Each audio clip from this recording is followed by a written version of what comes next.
It's Denise from Women Beyond a Certain Age.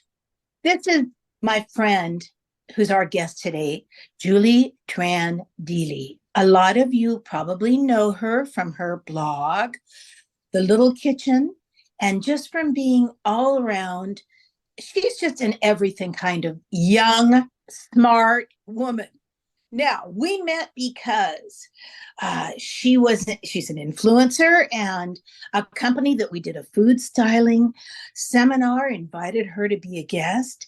And luckily, we've got to keep her. After the seminar was over, Cindie and I have still gotten to be friends with Julie. Now, let me tell you why I'm so excited she's here today. I did a podcast a few back called Denise and ADHD. And if you listen to that podcast, you'll certainly understand. And it's proof positive that I have ADHD because it's crazy. It sounds a little crazy, but you wake up in this head every morning. Now, I've known I had ADHD for years.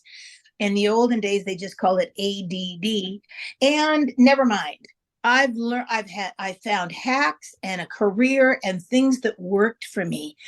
But so when I was catching up with Julie just a couple of weeks ago, and she told me that she had just been diagnosed with ADHD and told me about what she was doing and what she was finding out about it, I was so impressed and so excited. And that's why I asked her to come today and be a guest, because I think more people have things, have wires in their brain that could be rewired, or maybe they can't be, but that there's things beyond their control or things they were born with. So welcome, Julie. Hi, thank you for having me. Oh, And don't kill me. Don't kill me. I have to correct you on the pronunciation of my name. Oh, no, isn't it Deily? It's Deily. Oh, it's okay. Crap. Now, I'm so sorry. You know what I say? It rhymes with Riley. Oh. And it's funny because we were just talking about names, right?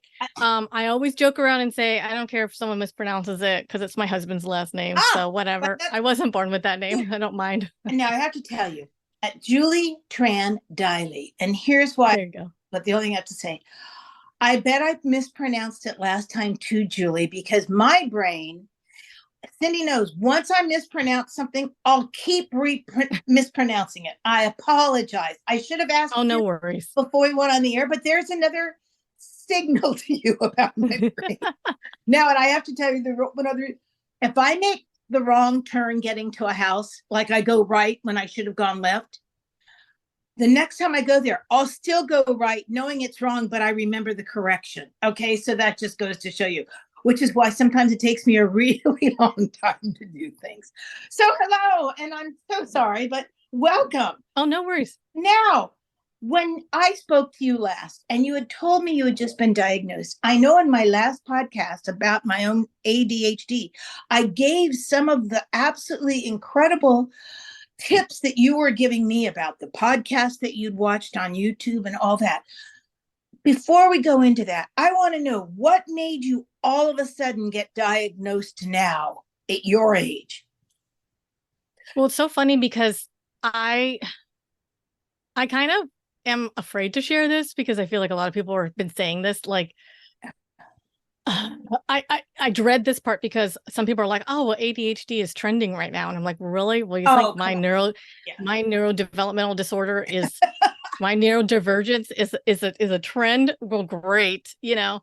But like, I was watching some TikTok videos. Okay, it's so interesting. TikTok showed me some videos, and it was I don't remember if it was a psychiatrist or a therapist, but they were a mental health worker. And they were sharing the different contradictions between ADHD. And I should have looked those up before, but it was really good because it was about like, oh, well, can't focus, but can hyperfocus, you know, stuff like that. Or like, doesn't like structure, but needs structure. Got it. Right? Yeah. Because we find structure boring and being restrictive, but we need a little bit of structure. Otherwise, we can't get anything done. That's right. And so there's like all these contradictions that go with it. I saw the videos and I was like, well, crap. Like, what the heck? And yeah, and I have a friend who was diagnosed like 20 years ago, and she's about my age. And we were talking and she would tell me like different things that she was doing that was working for her. But I really didn't think about her having ADHD all the time when we talked, or that I had the same thing as her. I just didn't, it didn't occur to me until I saw these videos. And I saw probably like 4 or 5 of them. So then I went to see my therapist who had been seeing for 7 years. And I said, okay, I think I have ADHD. And then she sat there like this, and her jaw was like on the ground. And I was like, what? And she goes, I thought you knew you had it. Oh. And I was like, what? What? And then so we talked about like the different things that I could do to get diagnosed. And unfortunately, my area where I live is not like a huge metropolitan area, but I think that this is a problem that's widespread around the country, is that psychiatric providers have really long wait times for new patients. Yes. And then because since 2020, it's gotten worse from what I'm reading online. Yes, you're right. It's gotten worse. So, I tried to get on wait lists, and even the psychiatric providers that I was referred to, they were like, you have to fill out a form and then we'll decide if we'll put you on our waiting list. It was even like that. Got it. And then she said, well, you can go see your PCP about it. And I thought, I don't want to do that. I want to see a psychiatric provider. And then I thought, you know what, let me just do it. Luckily, I talked to her. She has experience with it. And she knew right away. She was like, yes, you have it. But yes, I still want you to go see a psychiatric provider. Right. But yeah, and before I actually went to see the doctor, it was actually last year, Father's Day. So last June, June last year. And I'm sitting there with my stepdad and my, who I call my dad. If I ever say my dad, I'm talking about my stepdad and my sister and my brother. And I was like, y'all, I think I have ADHD. And they both were like, yeah, you do. And then they started pointing out why they thought I had it.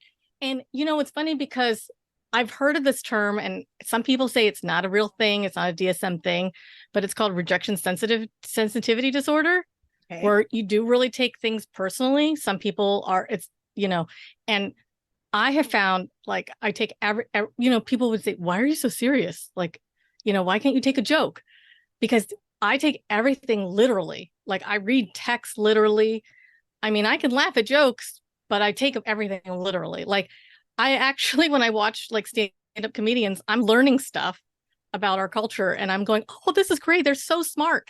So I'm not just taking like the learning lesson from it, but the commentary they're making on like society in general or whatever. And my husband's always said, like, I was just joking, and my sister just said it recently to me. That was a joke, Julie.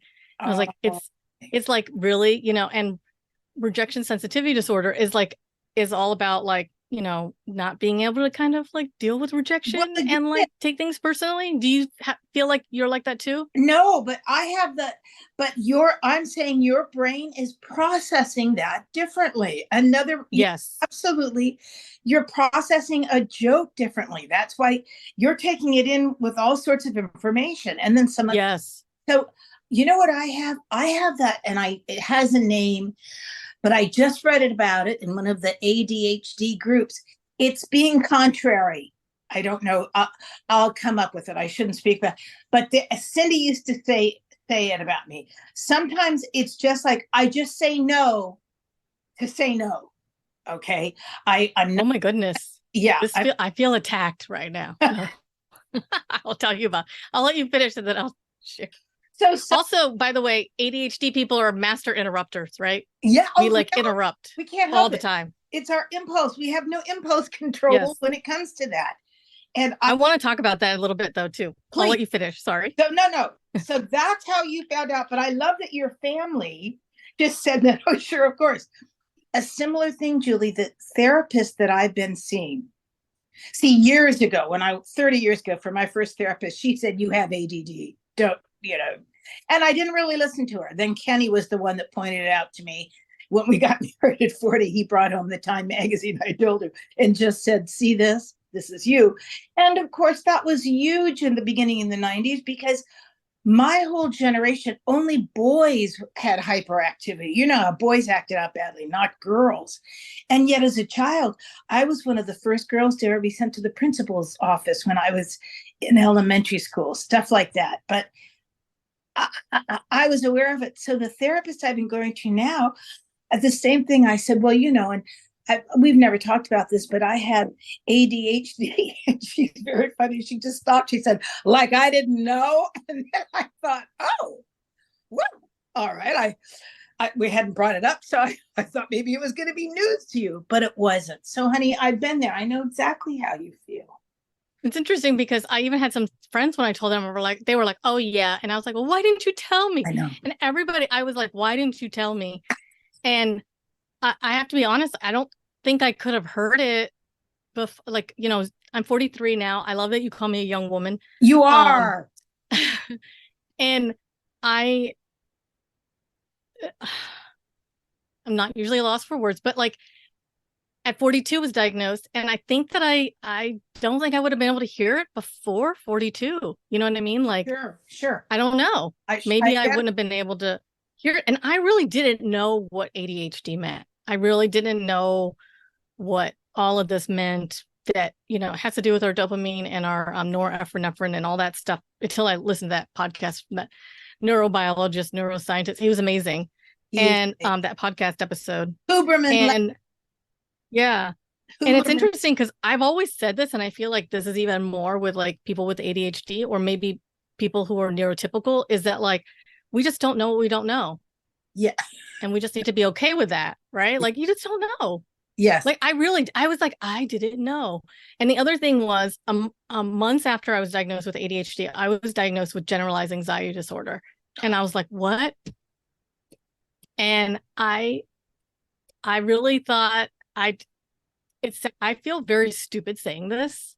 And I know I should stop saying that, but like, I really thought because I don't have panic attacks, I didn't have anxiety. I get it. I understand that. And like what I figured out, and from like a lot of reading and a lot of research, because I'm the consummate researcher, a student, a learner, is that like, my anxiety helped keep my ADHD in check.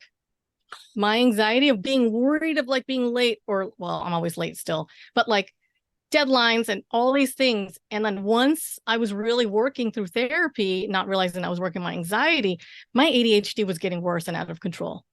And so like, there's a lot, and obviously we should have a disclaimer like you did last time, like not giving medical advice. No, you should talk to a provider. It's funny because I've asked ChatGPT questions about anxiety and ADHD because I was just curious about what ChatGPT was going to say.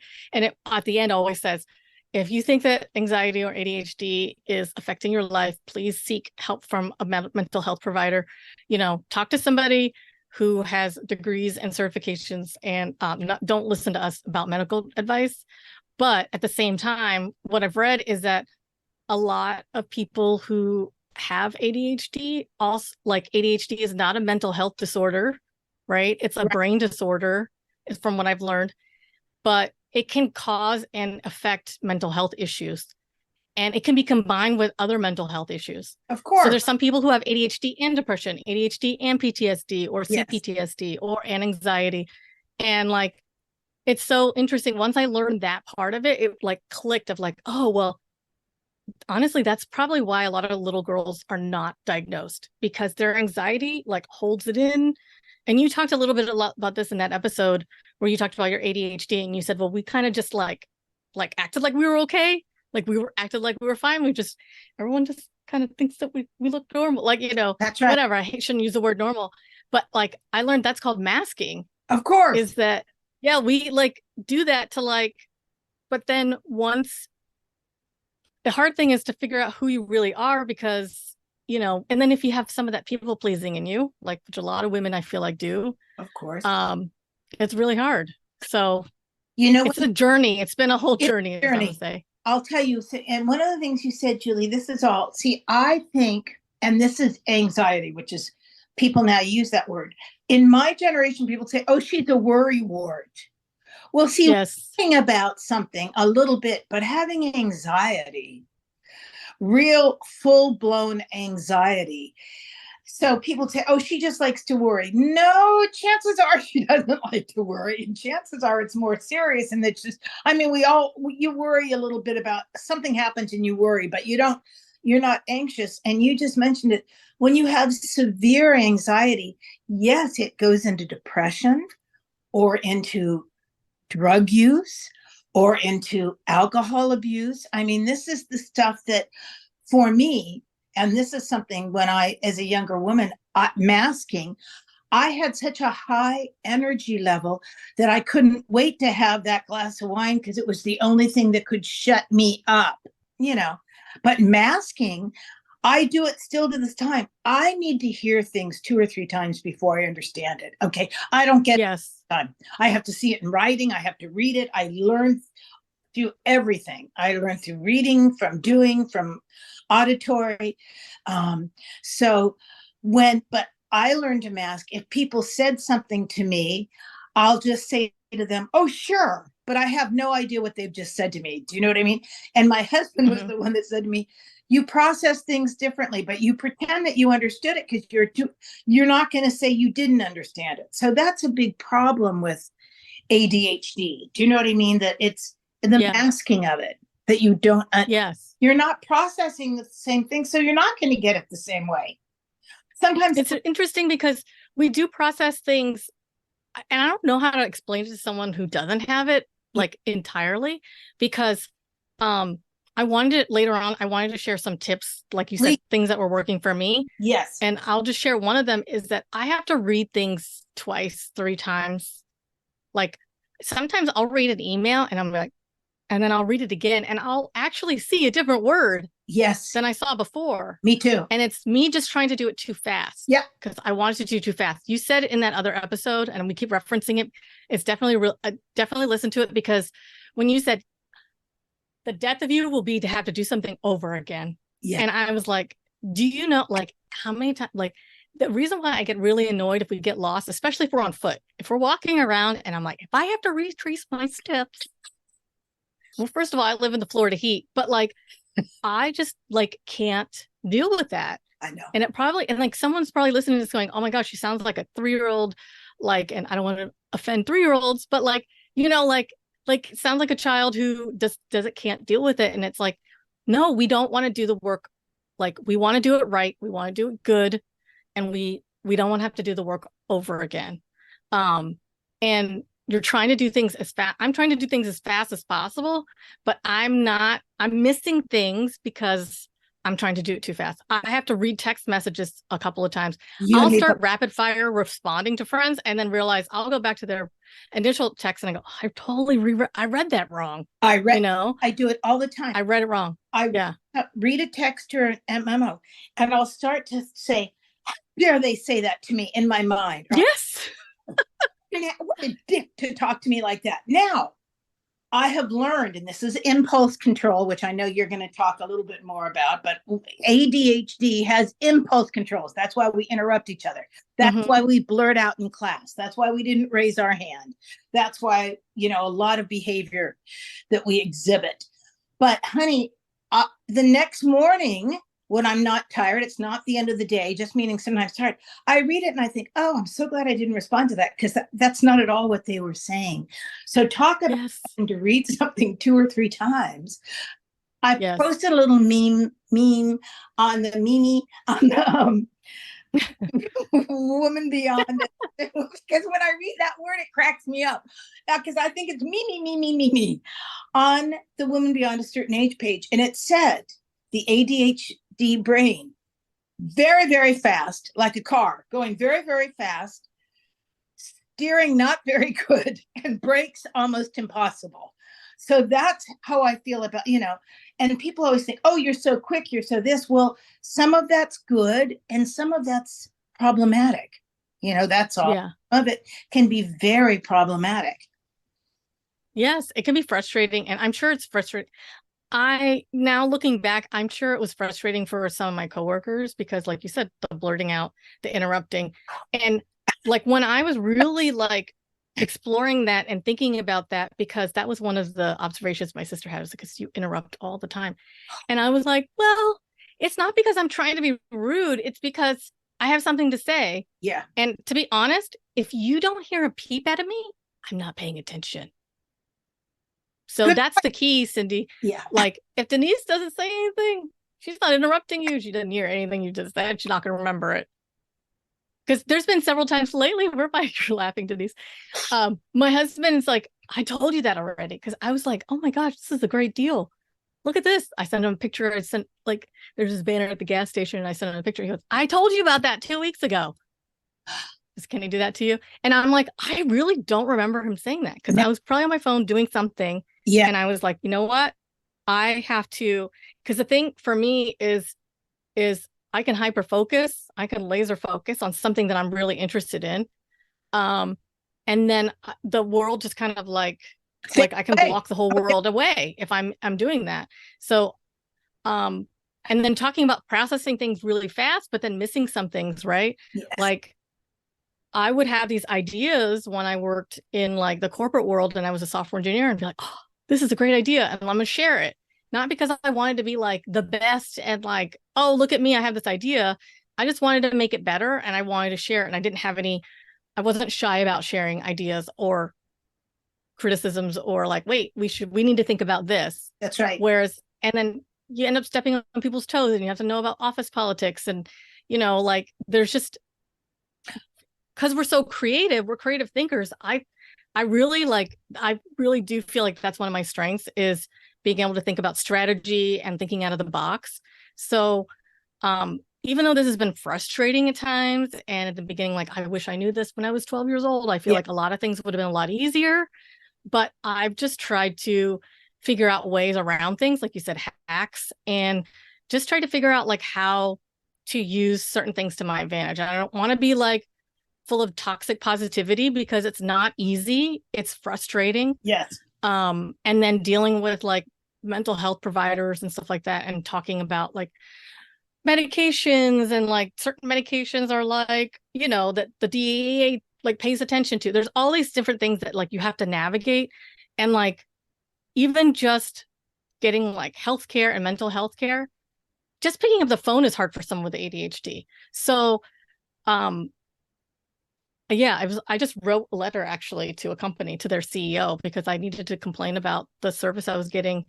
I wasn't gonna tell this story, but like basically I wrote this long thing and it was really good because I feel like I was so proud of myself because like I removed emotion out of it because I usually get really emotional. Yes. And it was like, and then I went to go copy and paste it in the little like the little box that they have on their website, and it said too much.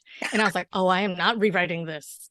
So then I Googled the CEO's email address and I thought, I don't know if this is the email address, but I sent it to him and I did not get a response from him. But 2 days later, the company called me. All right. And they explained all this stuff to me. And I was just like, you know, like, it's just, and I went down a whole rabbit hole. Several things you said make sense. See, and this is, if people don't know this about ADHD, if you've never suffered of it, but you may have worked, and I think it's frustrating. I felt once in a while, Julie, after I spoke to you, I tried to be honest and I thought, would my life have been easier in some of the paths that I took if I'd been diagnosed earlier in life? Do you know what I mean? If there had been some way for me to harness some of the energy into a more positive stream, or not been discounted because of it. Do you know what I mean? People saying, oh, you just talk too much. Well, sometimes you're just blurting it out because we have so many ideas. You're just trying to I used to say to Cindie sometimes, this is a really smart idea for us. Can you remember it right now? Or and she would say the next day, you had that idea. And I think, oh yeah, I have ideas and I already forget them. I say to people all the time, it's just a thought, but I see you in a picture with how your menu could be and stuff like that. And they'd look at me with their mouths open. Or career guidance. I'm excellent at it. I always have been. But the next day I don't remember it. So if I don't write down those ideas, they're here and then they're gone. Yes. Say later, oh, you said something to me. And I'd say, okay, when was that? They'd say, oh, last week. And I want you to repeat it. I'd say, what the hell are you talking about? Repeat it. I know. Okay, the speeding. I recently gave a friend some advice and she came back to me and said, oh, we had to like go around like our Zoom call at work and we talked about what we're grateful for. And I said I was grateful for you because of all the great advice you gave. And I almost texted her back and said, what did I say to you? That was so amazing. Absolutely. Because I don't remember everything I said to you. But I'm glad I could help, Honey, that's what the blurting out and impulse is sometimes, because we know that we're going to forget saying that information. Okay. I've had friends when I had my trip to San Francisco. So, oh God, I called it the ghost tour. Everyone I saw has been friends for 30 years or restaurants for 50 years or old boyfriends, you name it. And they all said the same thing. They said, do you remember what you said to me that day? And I said, not a clue, refreshment. And then when they told me, I think, oh yeah, that sounds like something I would have said, but not a clue. I remember what other people said to me. I remember moments like that. I very seldom remember what I said because it's like a speeding bullet. Mm-hmm. I don't know. It goes out. Yeah. And then I move on to something else that I'm interested in. Okay. That's saying but I have learned, this has only been this year, Julie. I try really hard, like your husband, when Curtis says, I told you that 2 weeks ago, I really try when Kenny speaks to me, now that we're both retired and we're living together every day and stuff, when he speaks to me, I try to look him right in the face and listen to what he's saying to me. Okay. Whereas when I was busy and working, I'd think, oh, I don't have time for this shit. And I would just move on. But now I look right at him and I think, what's he saying to me that's important? Because otherwise, it's not good communication. And it's true. It's true. But at the same time, for me, it's really hard if I'm sitting here and I'm working and I'm on track here. And then someone says, hey, and they interrupt me. Oh, yeah. It's the contradiction of, I interrupt, but I can't be interrupted. I actually say I'm being derailed. I really feel like a train being derailed, and like, it's so hard to get me back on track. Yeah. And so it's almost like, okay, give me a minute, or like, I let me finish this. And I've learned to not just blurt out and kind of be shitty or bitchy and be like, I can't do this right now. No. Like, I'm like, hey, I'm working on this. Can you just give me a few minutes? And learning that, like, because we're short and snappy, sometimes short and snappy doesn't seem nice to other people. We're kind. Yes. And so that's the thing that, like, there's those things like that I wish I knew. I know. So that I could be a better friend or a better wife, or that I can just navigate the world a little bit. I can understand myself a little bit better. I think that's probably more of it of anything, of like, yeah. And like, do all the things that we wanted to do. Like you said, all those ideas, It's so funny because for a long time I've said, well, maybe I'll have 10 careers in my life. And it makes sense because I have ADHD. I want to do all the things. That's right. I don't want to just do one thing. Now, talk to us about, since you've been diagnosed and what you've been doing, because you gave me so much help just in the phone call that we had. Because I went to YouTube and I watched. Oh, it was so helpful. And so talk to us about tips, or because you haven't see, one of the things I look at you, because we have 30 years difference in our age, you can make some of these adjustments, Julie. I know you can. I'm trying to by just saying I listen to my husband. And I'm trying not to be snippy, because I'm the same way. It's like I'm hyper focused. So then when someone pulls me off something, I'm like a rabid dog. I think, how dare you? You know what I mean? And yes. And we're not trying to be crappy. We're literally, and also, like you said, you don't want to forget the words. So we're just like literally pushing it out. That's right. We don't intend to. Obviously, the impact is one thing, but we don't intend to sound like really crappy, but it does come out that way, That's exactly. So talk to us about some tips or ideas that you have, or I wonder, talk to us about any tips that you might have. Oh, yeah. So I found these last year, and it was so funny because I saw these on Amazon and I was like, this is so great. And then I didn't realize this is like an ADHD thing. This is why it helps me. But I bought these. I bought these gravity timers, and I'm sorry, I'm blurred. We'll talk about why I'm blurred in a little bit, but if you want to link to them, I could send you links to them. But basically, each side has a different time. And what you do is you just turn it to that side. The side's on top. So it's going to start a 60-second timer. And I know some people are like, well, you have a timer on your phone. Why can't you use a timer on your phone? Because when I pick up my phone, then I'm going to check this and I'm going to check that. And then I go, wait, what was I going to do? I'm going to set the timer. And then you get diverted. And it's called a gravity timer. And I bought a different brand recently that had more sides on it. But the little time thing wasn't big enough for me to be able to see from like just a little bit of distance. So I need to be able to see it. And I have like, they have different times on them. So that's why I bought 3 of them. The one that I use a ton is the 20-minute and the 30-minute one, because I really do. Dr. Huberman talks about in the podcast about time blindness, about ADHD. We really like why we're always late. It's not because we're disrespectful.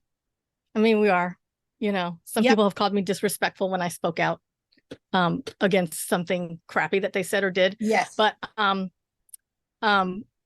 what how they say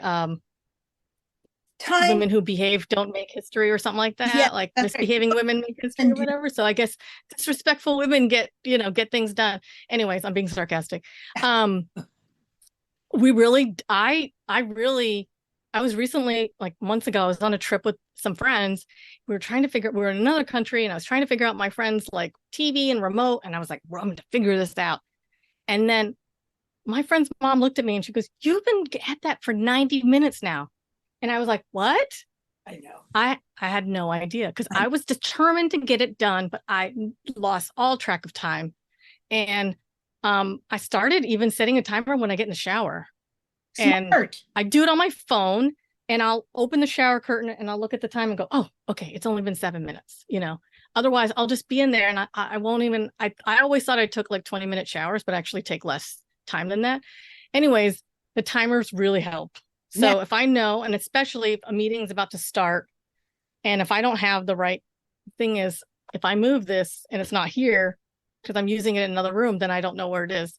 That's a whole nother can of worms, because out of sight is out of mind. Yeah. That's like a real thing for me. So I have to set a lot of reminders. That's so smart of you. And let me timers, and reminders. And because we have no sense of time.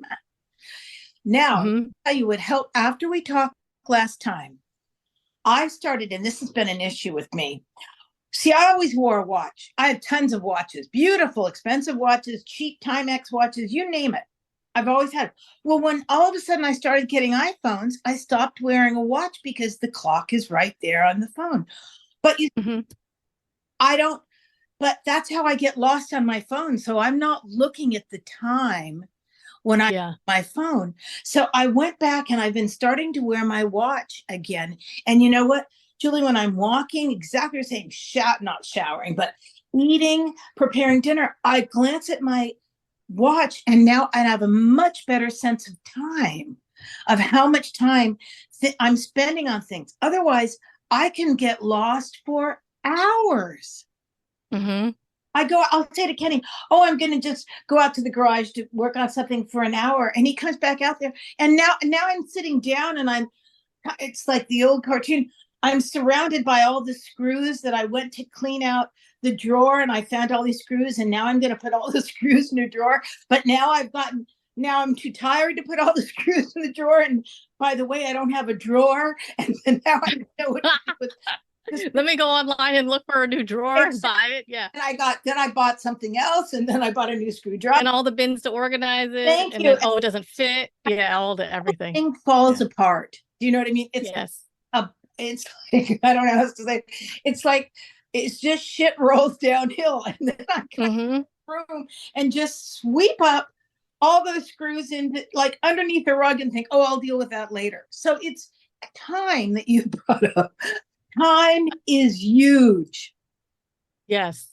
And if you are chronically late, if you can't make a deadline, that might be a telltale sign about how, your brain wiring. And what the only reason my timing ever got good in work, Julie, was because I was always on someone else's clock, meaning studios, as a food stylist, as a art director, someone was paying me, so I was on their clock, so I had to be very aware of a clock, not my clock, but their clock. And so when they you have to be at work at 6:30 a.m., then I was there. Do you see what I'm saying? So that's the only reason. But as a young woman, I was chronically late.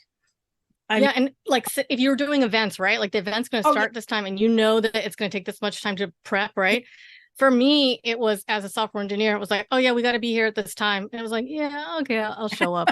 Like, and you know, and I wasn't, that's not how I said it. That's just how I showed up. That's right. And so I would show up late, and we had Monday morning 8 a.m. meetings. Oh gosh, we're excruciating to get there at 8 a.m.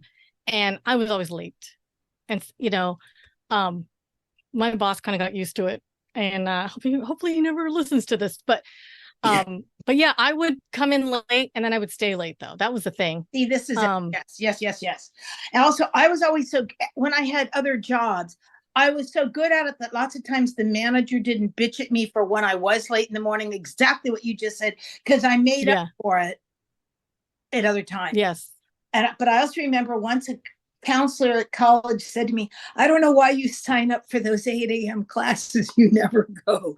And they were kind of shuffling papers, and I was really kind of offended. And then I thought, oh, I guess he's right. Why do I sign up for those 8 o'clock classes? Because I had no intention of making it. Okay. I mean, I had the intention, but I was never going to make it.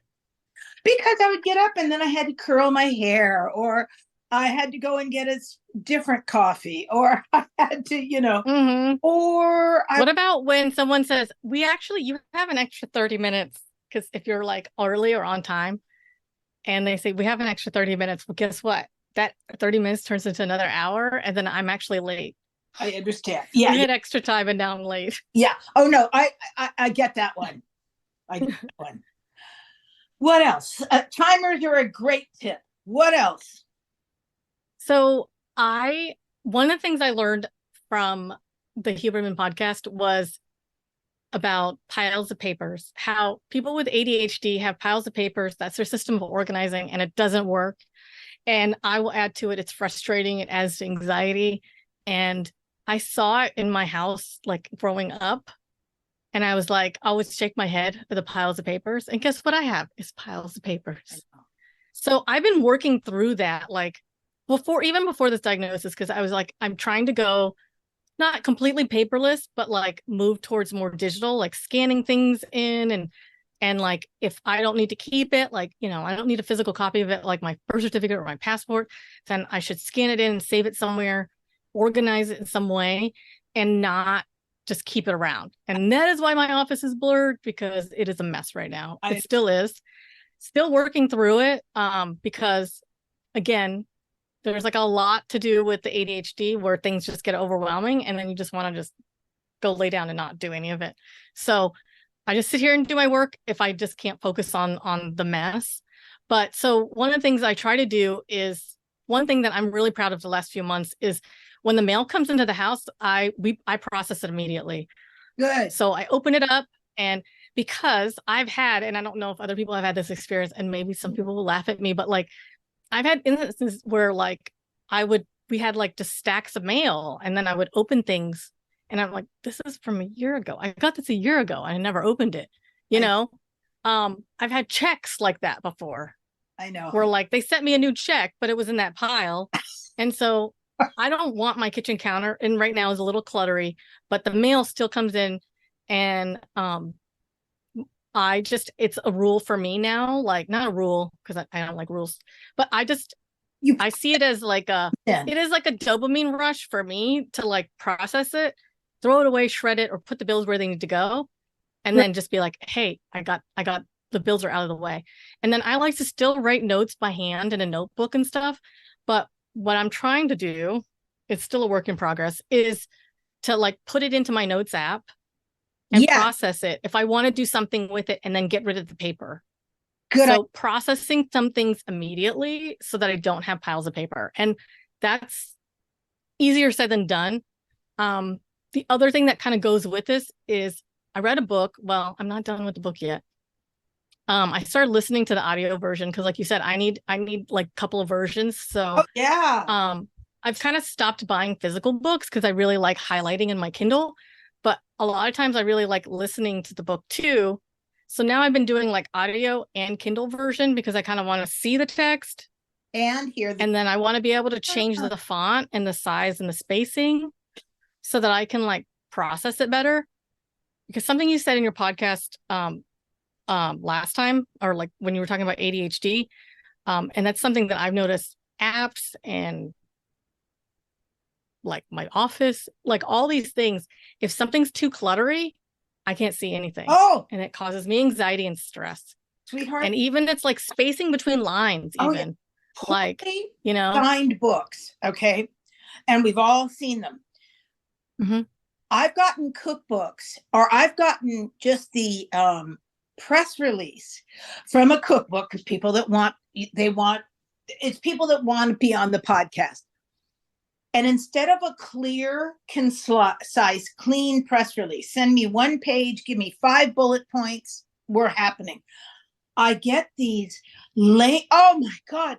Or the ones tiny little lines. Yeah. It sent me all these links to the search up. My eyes gloss over and I put it to the side, and then later on, sometimes I'll say, what did you think of that gift? Or an answer from one of them that says, well, call this girl on Tuesday, by Wednesday, by Thursday. I'm done. Okay. I'm lost. I'm not going to call you because you've confused me so greatly.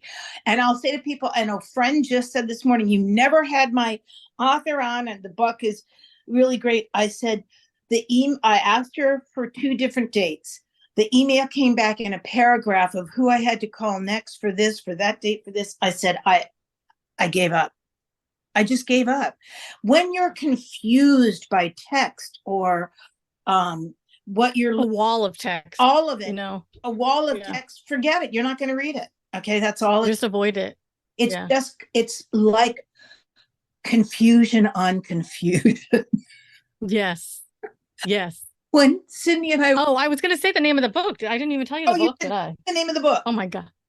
Oh, it's called Building a Second Brain. Oh, and it's awesome. So it's all about, like, for me, like, I used to be able to, like, I used to remember a lot of things. Yeah. I used to remember people's birthdays, and it was probably anxiety. Like, and then also I feel like as you get older, I'm not saying anything, don't think I'm going to say something like that. Or as you get more experience in whatever vertical you're working in, you have to remember more and more things, right? Like the more experience I became as a blogger, I had to remember more stuff. I had to learn more stuff. And it's like so much information that we have to learn. And it was like, I don't know, like 10 years ago, or maybe when we got our cell phones too, everyone's like, I can't remember anything. That's right. I can't remember, you know, everything. And I have been on a journey of searching for like a notes app that works for me for a while. And I was using like simultaneously a couple different ones. And I don't remember even how I found the author is Tiago Forte. And I don't know how I happened upon Building a Second Brain, but his whole like framework is all about try to put it in this framework that he has so that you don't have to try to remember everything, but also you can find it. Because here's the thing is like the key is to not spend eons going to find something. So you're getting ready to sit down and go to work so that you can start working and you don't have to sit there and go find it, because the whole thing for ADHD people is to get started. Yeah. And if I think I have to go find all the 5 pieces to go get this piece done, then I'm just gonna be like, oh, forget it. I'm not going to do it. And then that's the whole procrastination sets in. That's right. And his whole paradigm, or like his whole framework, I organize my emails in that framework. I'm organizing my notes app that way, and my Dropbox and my Google Drive. And so I click around and I'm like, oh, I know where to look for it. And then my old folders, I'm like, oh, I don't even want to look at them. I'm like mad at them because I can't find anything in them. And I'm just going to throw them in the archive directory or whatever that he has. So it's been great for that. And then I've been creating tools for myself to track things, because I can't remember the last time I gave myself a manicure or a pedicure, or I can't remember the last time I did this, or the last time I exfoliated my, whatever. Yeah. Like, all these different things that you do in your life. And like, well, did we get a dog's bath 2 weeks ago, or was it 3 weeks ago? And so I created like a little tracker for myself in Google Sheets. And I was getting ready to tell you this, Denise, a few weeks ago. Like, I'm starting a whole nother blog and a whole nother personal brand, because I want to share all these things that I am creating for myself and figuring out, because I've been doing this my whole life, like figuring things out and just making something work for me. And then realizing, oh, wow, it's all centered around ADHD and how my brain works. And one of the things for me is that, like, if something works for me for a while, if things get really hard, anxiety or stress or life and stuff, I kind of forget about it, because out of sight is out of mind. Yeah. And then I go, why did I stop doing that? That worked so well. So one of the things I'm doing is even keeping one note that's like, it's called What Works for Me. This really works for me. And then I try to review it every couple of weeks and remind myself, hey, this is what you do. Like, one thing, I even put a post-it note here. I'm trying to do like doctor's appointments on Fridays, if possible, so that I don't interrupt my work day like during the week. And if it's possible, then I just try to do those appointments on Fridays, so that, and then that just kind of like frees me up to not have to try to decide like, oh, I don't know when I'm available. Yes. Because when they're like, what days are you available? You know, I don't know. All the stuff you're talking about, Julie, though, even if you don't have ADHD, are helpful to people that can't get organized. Do you see what I'm saying? Like, I have friends that don't have ADHD, but they can't. I always just say to them, you need a pad and a paper. They said, what? I said, keep a pad and a paper next to your bed or in my, now it's on my phone, which has become so great for me. I use the notes. And when I'm just watching something and I have an idea, I put it in my phone. Then I go back a week later, and because it's an idea for a story or an idea for a podcast, but it's so easy now that it's in my phone for me. Do you know what I mean? Now, they would make no sense to anyone else, but I've learned that. But everything you're talking about and the tips you're giving us right now was totally for people that can't, and I wonder, because you said the magic word procrastinate. I don't know if I know a lot of people that do not have ADHD, but they're procrastinators. That's a whole nother brainwave. Do you know what I mean? Yeah. Yeah. So the tips you're giving today, which is if you're talking about a new blog, this could be helpful to a whole lot of people. I hope so. And I think that I just have to channel this. Like you said, we have a lot of energy, and this is the stuff that's working for me. And also, this is kind of like where I'm at in my life. And I just kind of want to share it. And then if it helps people, that would be awesome. That's like, I always want to help people. And I'm always doing research. I'm always checking things out and learning. Like, I'm like always telling you guys about the new apps and stuff like that. Oh, you're incredible. Yeah. So I love that. And I actually used to, in elementary school, they used to, because we did the Pizza Hut Book It program, because we all were getting our free pizzas when we read so many books a month. I should have ticked a mark every single time I downloaded a new app or tried out a new app, because I have tried out so many apps this year and have just been like, okay, no, this one's not for me. I used to kind of beat myself up and be like, why doesn't this work? All these other people think this is such an amazing app. And one of the things that we talked about a few weeks ago was that I realized that some things are just not made for me to process it. It's too stressful. The text is too close together. It doesn't make sense. And in software, when I was a software engineer, we talked about friction. And I feel like this is like a lot, like in life too. If it's going to take too much work for someone to do, they're not going to do it. That's right. Right. So you just make it friction as less friction as possible.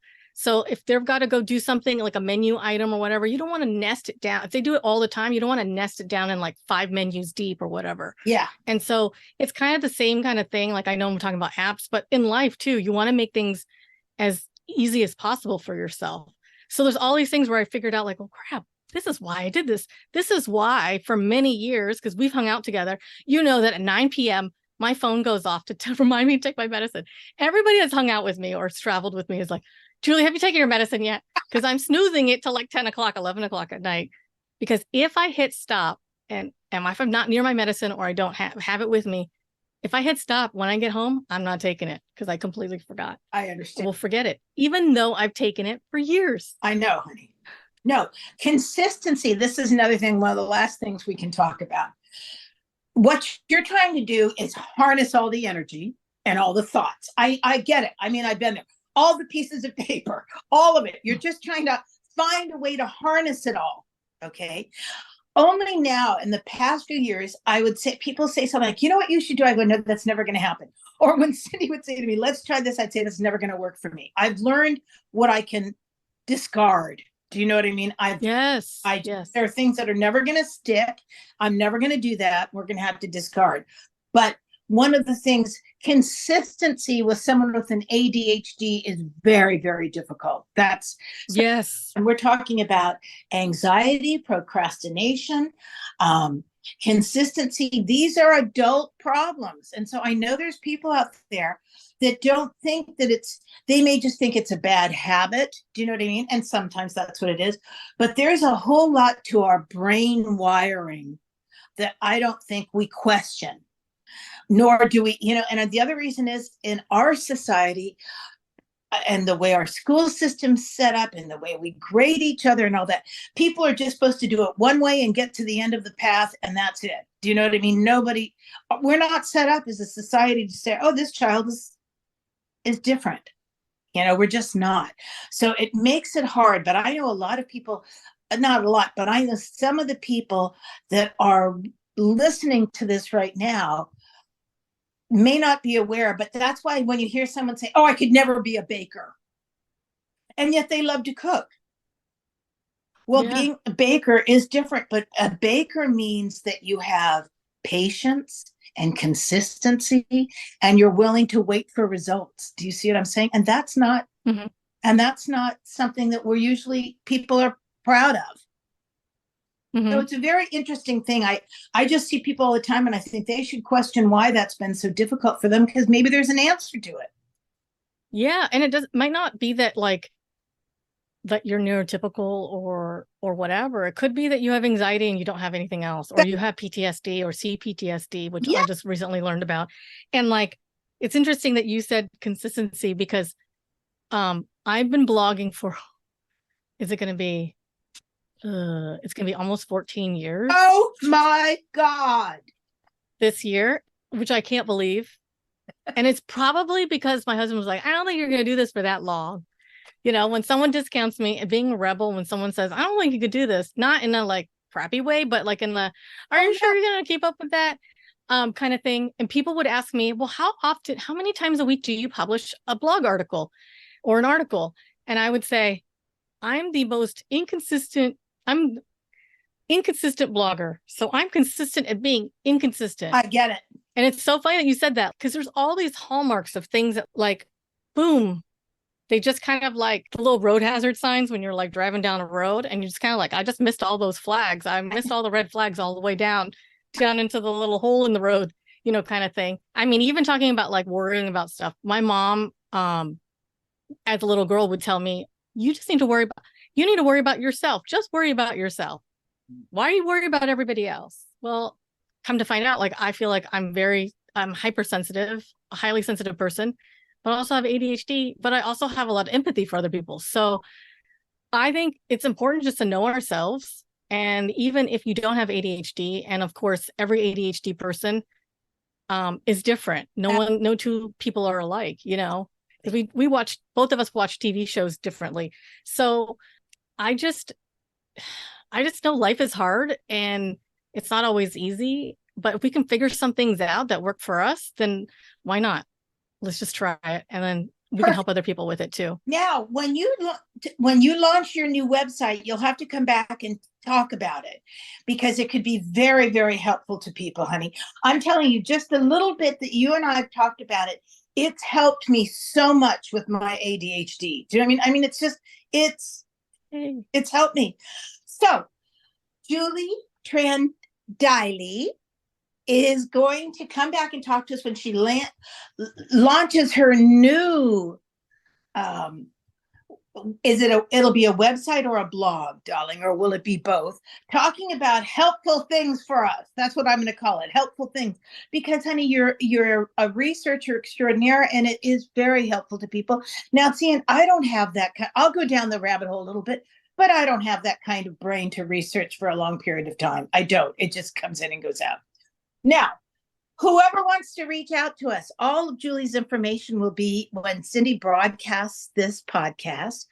I can't thank you enough, Julie. I thank Cindie every time because, of course, she keeps the train on the track. And as we've talked about ADHD, can you see that is no small task, is it? No, we went over, didn't we? A little bit. Okay. People can listen to it when they're in parts.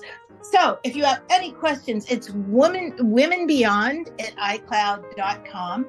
And honey, I can't thank you enough because I know that I learned some things today, and I hope that it's helpful to some other people, or at least we've pointed them in the right direction. But I'll tell you, it's not just people with ADHD. Most of us could use focus, how to focus and how to concentrate, because, and I think this all comes from social media and computers and carrying little tiny phones in our hands. We have become more scattered, if anything. With all the tools that we have, most of us have become more scattered because and all the issues that go with it, We focus on our, yes. Yeah. All right. Thank you so much for having me. Thank you, Cindie. Thank you, Denise. I'll talk to you again soon. Take care of yourself. It's never enough time to talk to you. And thanks, honey, and we'll talk again. So thank you, everybody. Women beyond a certain age. Bye-bye.